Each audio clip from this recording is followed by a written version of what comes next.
Setiap kali pria ini merasakan sakit, banyak koin emas keluar dari mulutnya. Dalam usahanya untuk menjadi lebih kaya, ia membiarkan dirinya dikemas ke dalam koper. Namun terjadi kesalahan saat pengiriman dan seorang mahasiswa bernama Tommy secara tidak sengaja mengambil koper itu. Ketika sampai di rumah, Tommy menyadari ada seorang pria di dalam koper. Untuk menyembunyikan rahasianya, pria itu berbohong, mengatakan bahwa ia sedang bermasalah dengan beberapa orang dan bersembunyi untuk melarikan diri.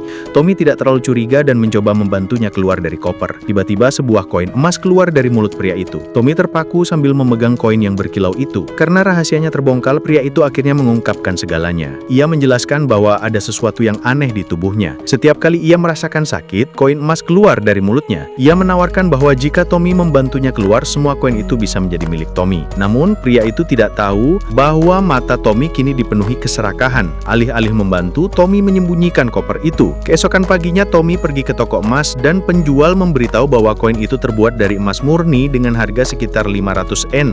Mendengar itu, Tommy segera pulang dan membawa seorang temannya. Namun saat mereka sampai di rumah, mereka menemukan pacar Tommy ketakutan, mengira Tommy telah membunuh seseorang karena ada jari-jari yang menyembul dari koper. Tommy masuk dan melihat bahwa pria itu masih hidup. Pacarnya langsung mencoba membantu dan saat ia menarik pria itu, satu koin emas lagi keluar dari mulutnya. Pacarnya tidak terlalu memperhatikan, tetapi teman Tommy kini benar-benar tenggelam dalam keserakahan. Ia menyeret koper itu dan melemparkannya ke bawah tangga, menyebabkan koin-koin tersebar kemana-mana. Mata semua orang tertuju pada koin-koin itu, dan mereka mulai menyiksa pria itu dengan berbagai cara agar lebih banyak koin keluar. Awalnya mereka hanya ingin membayar sewa, tetapi gaya hidup mereka mulai berubah karena keuntungan besar. Mereka bertindak kelewat batas, bahkan memberikan sengatan listrik. Kondisi pria itu semakin memburuk, tetapi ia tidak pernah memohon belas kasihan. Mungkin karena ia tahu waktunya tidak lama lagi. Suatu hari Tommy tiba-tiba merasa bersalah dan berkata bahwa semuanya sudah terlalu jauh, mereka harus membiarkan pria itu pergi. Namun temannya dan pacarnya tidak setuju. Temannya menekan tombol untuk memberikan sengatan terakhir. Melihat itu, Tommy marah dan hendak menelpon polisi, tetapi pacarnya merebut ponselnya dan menghancurkannya dengan palu. Saat Tommy melawan, temannya memukulnya dengan palu hingga Tommy jatuh ke lantai bersimbah darah.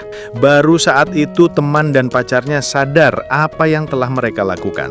Mereka mengambil uang dan mencoba melarikan diri. Namun mereka melihat pria itu masih bernafas dan berpikir untuk mengambil beberapa koin lagi darinya. Ketika mereka memberikan sengatan lagi, pria itu tertawa terbahak-bahak, matanya mulai bersinar seperti emas. Mereka tidak menganggapnya serius dan kembali menekan tombol. Tiba-tiba asap hitam tebal memenuhi ruangan dan pria di dalam koper itu berubah menjadi iblis. Tubuh mereka menjadi kaku karena takut, tetapi sudah terlambat untuk menyesal. Iblis itu sudah siap dengan 2 koper kosong dan kini saatnya mereka membayar lunas atas keserakahan mereka. Setelah itu, iblis itu kembali menyamar sebagai manusia dan pergi ke bandara. Dengan bantuan staf bandara,